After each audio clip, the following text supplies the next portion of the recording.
ngày nay một mai anh xinh ấy một mùa thơm hộp nằng ở mà anh tia thao một phốn trong nhâm ấy go wow trời lâu tên hết nhiều này sao chạy ដើរផ្សារពីអ្នកឥឡូវទីមើលបងប្អូនបានមកហូបអីទៅមកដល់ពីភ្នំពេញតាមផ្លូវលូប្រាប់បងម៉ៃថាចង់ញ៉ាំត្រីសាល់ម៉ុនសាស៊ីមីជាមួយនឹងមីហឹលដូចពេលនៅអាឡម៉ង់ខ្ញុំចូលចិត្តអញ្ចឹងណាអញ្ចឹងហើយបងម៉ៃរើសត្រូវចិត្តមែនតើថែមងាវមុខទៀតពេញផ្ទះហ្មងសួស្ដីជម្រាបសួរបងប្អូនទាំងអស់គ្នាល្ងាចនេះខ្ញុំបានមកហូបសាមញ្ញងាយស្រួលធ្វើណាស់សំខាន់ឲ្យតែទិញបានត្រីសាល់ម៉ុនពិត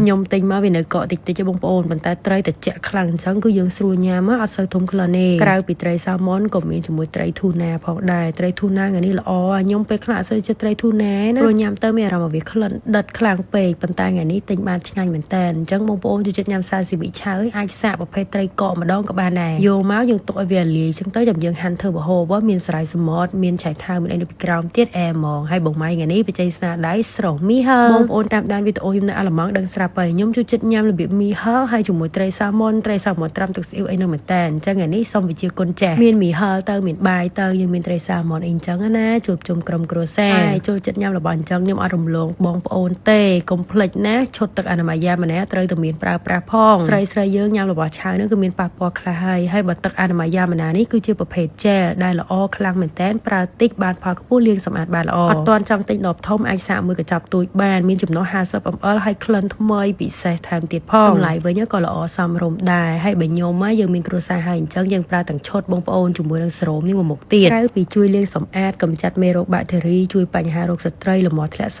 បញ្ហាផ្សិតថែមទាំងជួយបតឹងថែមទៀតផងអញ្ចឹងបងប្អូនអាចទិញសាកបានណាមិនថាជុតទូចឈុតធំទេតាក់ទងទៅ Facebook Page របស់យ៉ាម៉ាណាផ្ទាល់បានឬបងជាមួយខ្ញុំអញ្ចឹងមុននឹងញ៉ាំសាស៊ីមីក៏ថាថ្ងៃនេះធ្វើឲ្យញ៉ាំហើយសុំយ៉ាម៉ាណាមកឈុតមកកន្លែងនេះហើយខ្ញុំនិយាយថាអញ្ចឹងបងប្អូនគាត់នៅអាឡម៉ង់មុនខ្ញុំមកក៏សុំយ៉ាម៉ាណាខ្ញុំអស់ដែរមកដល់ខ្មែរនេះគឺបងស្រីសុំឈុតយ៉ាម៉ាណាខ្ញុំទៀតអញ្ចឹងបងស្រីកុំភ្លេចទិញសាកទៅបើថាចូលចិត្តញ៉ាំរបស់ឆៅរបស់ផ្អាប់របស់អីហ្នឹងព្រោះសុខភាពយើងគឺសំខាន់ណាស់មើលម្ហូបខ្ញុំថ្ងៃនេះមើលអូយឃើញហើយក៏ដឹងដែរថាឆ្ងាញ់ប៉ុន្តែញ៉ាំច្រើនពេកវាមិនល្អនឹងឯងខ្ញុំខានញ៉ាំរៀងយូរដែរហើយអញ្ចឹងថ្ងៃនេះសូមឯណានៃម្ដងឲ្យបងប្អូនអើយព្រោះខ្ញុំចូលចិត្តណាស់ទិញបានត្រីស្រស់អញ្ចេះទៀតជួយលក់ទឹកស្អ៊ីវដាក់វ៉ាសាប៊ីនឹងក៏ឆ្ងាញ់ទៀតដាក់មួយមីហឹលអូយចាប់ជីគ្នាសាហាវហើយពេលខ្លះជួយលក់ទឹកត្រីកោះកុងមួយបាយនឹងក៏ឆ្ងាញ់ម្យ៉ាងទៀតមានតាំងពីងាវត្រាំទឹកស្អ៊ីវខ្យងប៉ារ៉ាត្រាំទឹកស្អ៊ីវមកបញ្ចូលសលេងនឹងស្រក់ទឹកមាត់បងប្អូនពេលខ្លះដឹងធ្វើម្ហូបអីនេះងាយស្រួលអញ្ចឹងនឹងឆ្ងាញ់ហើយមកពេលទៀតបាត់ហើយប៉ុន្តែចូលចិត្តអញ្ចឹងអីដូចម៉ាក់ខ្ញុំនេះក៏រសាណាស់លេបថ្នាំតម្លាក់អីចឹងណាដែលសារអីមិនបានទេរបស់ឆៅប្រុសហ្នឹងក៏ប៉ះពាល់បើស្រីយើងវាប៉ះពាល់ខ្លាំងជាងគេបើថាដោយវ៉ាសាប៊ីចេះទៀតនេះគឺថារត់ពេញផ្ទះបងខ្ញុំមួយម៉ាក់ខ្ញុំមូលហេតុទៅដើមវ៉ាសាប៊ីគ្នាទៅពេលហើយគឺហឹលឈួលពេញនឹងឯងញ៉ាំម្ហូបអញ្ចឹងមិនដឹងមិនខ្ញុំនឹកអាឡម៉ង់ព្រោះខ្ញុំមានអារម្មណ៍ថានៅអាឡម៉ង់ខ្ញុំញ៉ាំច្រើនជាងនៅខ្មែរទៀតមកដល់ខ្មែរដល់ពេលសបោបែបទៅម្ហូបខ្លះមិនដឹងនឹកឃើញចឹងញ៉ាំអីប៉ុន្តែបើអ្នកផ្ទះខ្ញុំស្រីរបស់ឆៅរបស់ផ្អាប់របស់ត្រាំហ្នឹងគឺលេខ1នេះជុំជើងគ្នាបុគ្គលិកអីដល់មកទៅផ្ទះក៏អត់ទៅផ្ទះដែរថ្ងៃនេះហ៎ចឹងអាជាស្រ័យហើយថ្ងៃនេះហ៎ម្ហូបច្រើនមនុស្សក៏ច្រើនដែរអញ្ចឹងបងប្អូនកុំភ្លេចសាកធ្វើញ៉ាំទាំងអស់គ្នាហើយបើញ៉ាំហើយកុំភ្លេចឈុតទឹកអនាម័យយ៉ាម៉ាណាណាជាពិសេសស្រីយើងហ្នឹង